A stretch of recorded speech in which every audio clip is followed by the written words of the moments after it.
Después del gran diluvio, los descendientes de Noé se multiplicaron sobre la tierra. Toda la humanidad hablaba una sola lengua y usaba las mismas palabras. No había confusión. No había división. Eran un solo pueblo, una sola familia, con un solo idioma. Viajaron hacia el oriente y encontraron una llanura en la tierra de Sinar. Y allí decidieron establecerse. Pero lo que iban a hacer en esa llanura cambiaría la historia de la humanidad para siempre. Se dijeron unos a otros: vamos, hagamos ladrillo y cozámoslo con fuego. Usaron ladrillo en lugar de piedra y asfalto en lugar de mezcla. Era la primera revolución tecnológica de la historia. Aprendieron a fabricar materiales más resistentes que la roca. Y con esa tecnología, concibieron un plan que ninguna generación anterior se había atrevido a imaginar. Entonces dijeron: vamos, edifiquemos una ciudad y una torre cuya cúspide llegue al cielo. Y hagámonos un nombre, por si fuéramos esparcidos sobre la faz de toda la tierra. Esas palabras revelan todo. No dijeron: construyamos un altar para adorar a Dios. Dijeron: hagámonos un nombre. No buscaban al Creador. Buscaban reemplazarlo.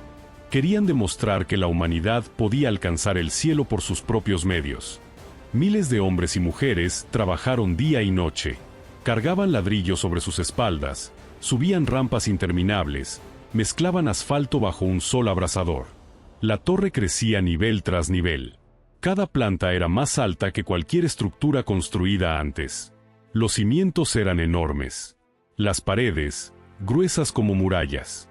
Y la humanidad miraba hacia arriba con orgullo. Estaban convencidos de que nada podía detenerlos. La torre alcanzó alturas que desafiaban la imaginación. Se elevaba por encima de las nubes bajas. Desde su cima se podía ver el mundo entero, o al menos así lo creían. Los líderes subían a la cúspide y sentían que estaban tocando el cielo. Cada ladrillo que se colocaba era un desafío más al Creador. Cada nivel que se completaba era una declaración: no te necesitamos. Pero mientras ellos miraban hacia arriba, Dios miraba hacia abajo. Y descendió el Señor para ver la ciudad y la torre que edificaban los hijos de los hombres. Dios no necesitaba descender para ver. Él lo ve todo desde su trono. Pero la Biblia usa esa palabra para mostrarnos algo poderoso. Lo que los hombres consideraban una torre que llegaba al cielo era tan pequeña que Dios tuvo que bajar para poder verla. La obra más grande de la humanidad era insignificante ante los ojos del Todopoderoso. Y dijo el Señor: he aquí el pueblo es uno, y todos tienen un solo lenguaje. Han comenzado esta obra, y nada les hará desistir de lo que han pensado hacer. Dios no dijo que la torre era peligrosa para él. Dijo que era peligrosa para ellos. Porque un pueblo unido en rebelión contra Dios no tiene límite en su maldad. La unidad sin Dios no es bendición. Es destrucción. Y Dios, en su misericordia, decidió intervenir antes de que fuera demasiado tarde. Ahora pues, descendamos y confundamos allí su lengua, para que ninguno entienda el habla de su compañero. En un instante, sin previo aviso, sin advertencia, Dios confundió las lenguas de toda la humanidad. El trabajador que pedía ladrillos ya no podía entender a quién se los daba. El arquitecto gritaba órdenes que nadie comprendía. Los líderes hablaban y sus palabras eran sonidos sin sentido para los demás. El caos fue instantáneo y absoluto. La construcción se detuvo. No por falta de materiales. No por falta de manos. Sino porque ya nadie podía comunicarse.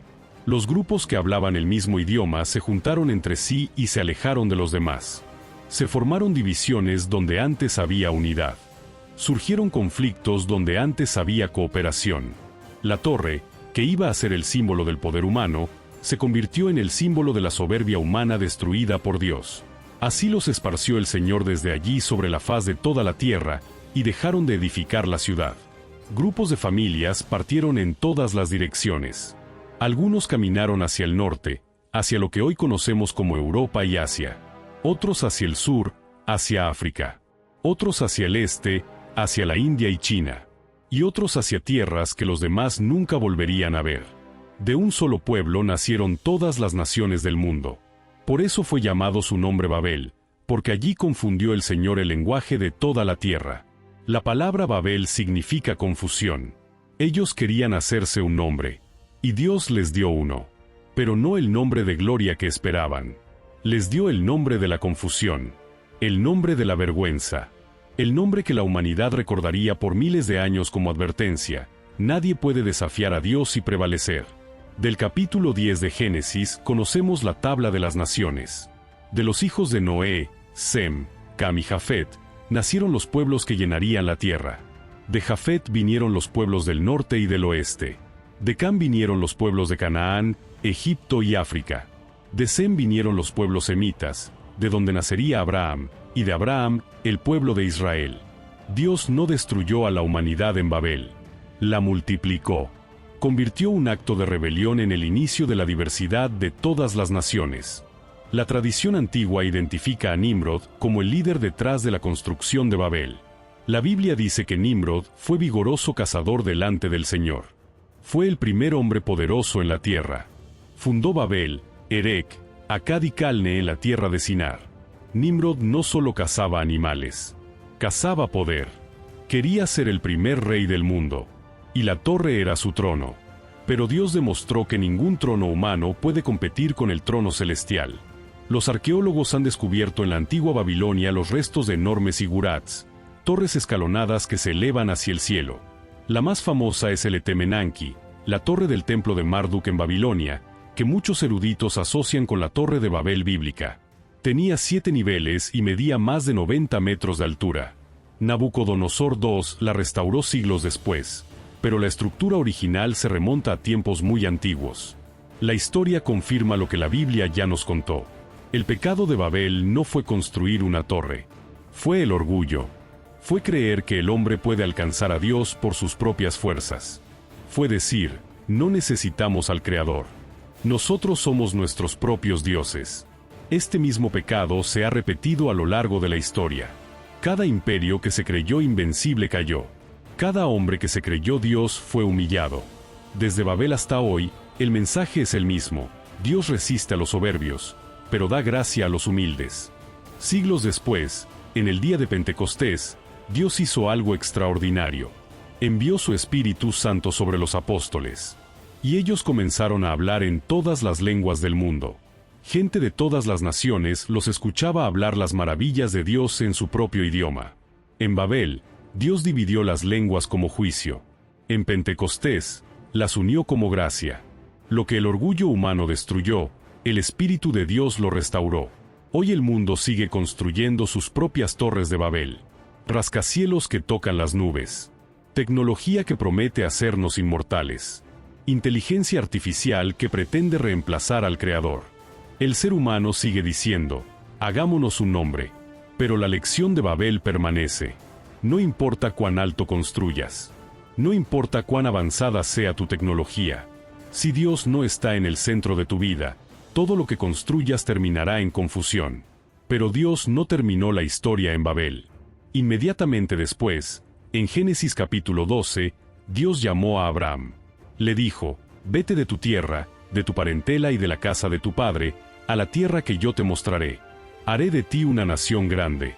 Te bendeciré y engrandeceré tu nombre. Donde la humanidad falló, Dios levantó a un hombre fiel. Donde Babel trajo confusión, Abraham trajo esperanza.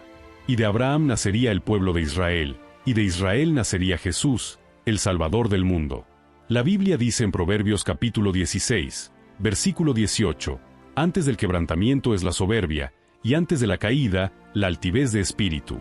Los constructores de Babel lo aprendieron de la peor manera. Cuando el hombre se humilla ante Dios, Dios lo levanta. Cuando el hombre se exalta a sí mismo, Dios lo humilla. Esta no es una amenaza. Es una ley espiritual tan cierta como la gravedad. Y Babel es la prueba. La torre de Babel nunca se terminó, pero su lección permanece. Dios no se opone a la grandeza humana. Se opone a la grandeza sin él. No destruyó la torre con fuego ni con un terremoto. Simplemente hizo que la humanidad no pudiera entenderse. Porque sin comunicación no hay cooperación. Y sin cooperación no hay construcción. Dios no necesitó un ejército para detener al mundo entero. Solo necesitó una palabra. Porque Él es Dios. Suscríbete a Palabra Eterna para seguir descubriendo la grandeza de Dios en las Escrituras.